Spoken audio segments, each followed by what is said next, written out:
नमस्कार। सेब का पौधा हो या फिर किसी दूसरे प्रकार का पौधा हो जो फल देता हो और हमारे लिए आर्थिक मदद के तौर पर या हमारे लिए जो कैश क्रॉप के तौर पर काम करता है, ऐसे पौधों के ऊपर बहुत सारी बीमारियां आती है। ये बीमारियां पौधों को ख़त्म भी कर सकती है और पौधों के ऊपर जो फसल आती है उस फसल को भी नष्ट कर सकती है। अलग अलग परसेंटेज में नष्ट हो सकती है और जो बागवान भाइयों को जो नुकसान होता है वो नुकसान भी कम या ज़्यादा हो सकता है। तो नुकसान पहुंचाने वाली ये जो बीमारियां हैं इनको हम 3 भागों में बांट सकते हैं: वायरल डिजीज़, फंगल डिजीज़ और बैक्टीरियल डिजीज़। वायरल डिजीज़ में जैसे मोज़ेक वायरस है, क्लोरोटिक लीफ वायरस है। और अगर बैक्टीरियल डिजीज़ की बात करें तो कैंकर हो गया, ब्लिस्टर स्पॉट हो गया और फायर ब्लाइट हो गया। इसी तरह से फंगल डिजीज़ की अगर बात करें, फंगल डिजीज़ में वो बीमारियां आती हैं जो फंगस जनित या फफूंद जनित रोग है।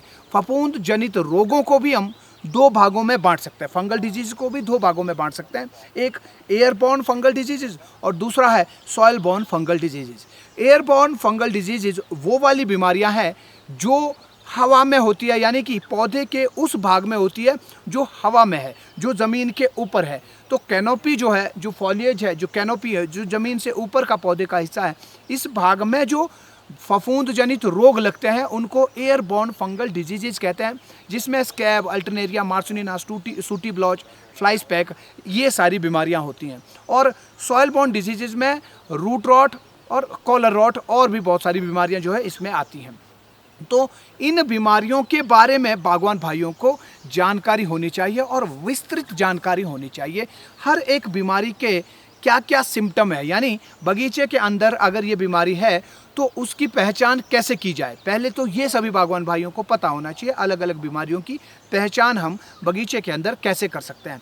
पहचान करने के बाद, सिम्टम पता करने के बाद फिर हमें ये पता होना चाहिए कि ये बीमारी किस तरह की है, वायरल, बैक्टीरियल या फिर फंगल है, और इसके रोकथाम के लिए कौन कौन से रास्ते हैं, कौन कौन सी प्रैक्टिसेस है, कौन कौन से ऑप्शंस हमारे पास हैं।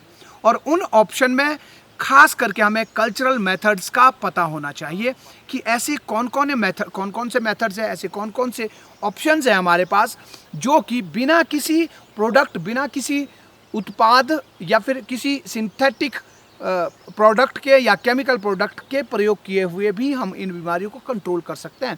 ऐसे कौन कौन से मेथड्स हैं, उन मेथड का हमें ध्यान होना चाहिए और उन मेथड के ऊपर खास तौर पर बागवान भाइयों को काम करना चाहिए। जैसे उदाहरण के तौर पर हम एयरबॉर्न फंगल डिजीज़ की बात करें, स्कैब, अल्टरनेरिया, मार्सुनिना की अगर बात करते हैं, तो इन तीनों बीमारियों के कंट्रोल करने के लिए जहाँ बागवान भाई हमेशा फंजीसाइड की बात करते हैं, वहाँ पर हम लोगों को क्या करना चाहिए कि पौधे की प्रूनिंग और ट्रेनिंग के ऊपर ज़्यादा ध्यान देना चाहिए।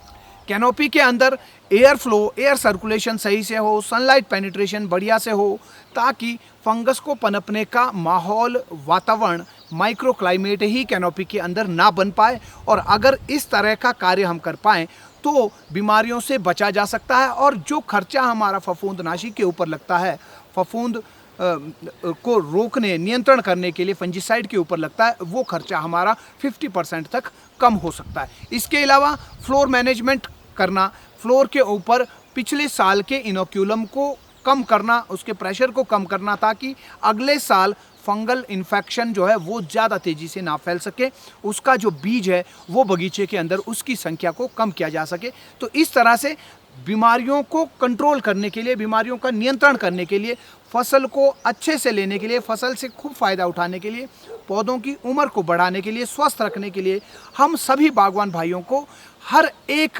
रोग, हर एक बीमारी के बारे में डिटेल्ड नॉलेज होना बहुत ज़रूरी है।